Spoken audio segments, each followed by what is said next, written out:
What is going on with Treasury yields? Yeah, well, we had one big, huge structural change over the past years, clearly, which is the Treasury yields have been continuously much, much lower than you would have ever expected in terms of overall budget deficits, right? That's one of the areas where the link is not what one would have expected.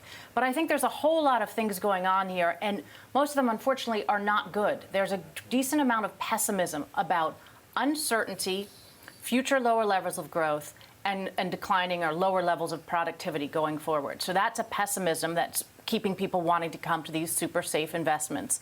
At the same time, we've never been able to understand exactly what effect all the central bank activities had on the Treasury yields. But it is certainly the case where people still look at the U.S. as the place you want to park money when you are unsure, and it is an unsure and an uncertain time in the global economy like we haven't seen in recent years. See, Maya, I'm an optimist, so I hear all this talk of pessimism, and I wonder, what is the root? What is the underlying root of the concerns of this pessimism? Is it the trade war? Is it potentially that we're on the brink of another recession? What do you gather that is at the root of this? I'm so glad you're optimistic, because I'm pessimistic about a lot of things, and there are short-term, immediate, medium-term, and long-term. But in the immediate, it's uncertainty. Markets like certainty. In fact, certainty is kind of the cheapest boost you can give to an economy. We have exactly the opposite right now, which is we have a dysfunctional political system where there's so much fighting. We have a president who actually doesn't like to provide certainty, right? Like one of his negotiating tactics is to keep people guessing where things are going to be next. So that is not that short-term, immediate stimulus that you can give to markets. The medium term, we have real challenges to growth, I would say, basically from demographics. We have an aging population here and around the world. That means growth is not going to be as easy to come by as it has been in past decades.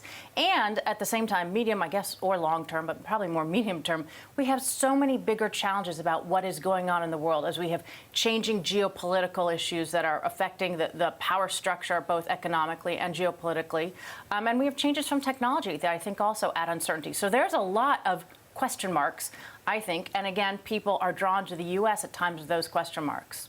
So even though yields are as low as they are, the Treasury is refunding, or maybe it's partially because of that, the refunding amounts are at records, Maya. How long can the U.S. continue to binge on debt? You know, I sure don't have the answer to that. And I sure don't know why we seem to be so intent on finding out, right? Like, I could not tell you all the different factors that are going on in the economy right now, which are keeping Treasury yields where they are. But what I could say is we have so many advantages because our borrowing rate is so cheap, and it gives us a chance to become structurally both strategic and sound, and we are doing nothing. So we know we have these challenges, and just take aging as one of them, where we want to think about what we're going to be doing in terms of that to help grow our economy in the longer term. We're doing nothing to get ahead of that issue on that front.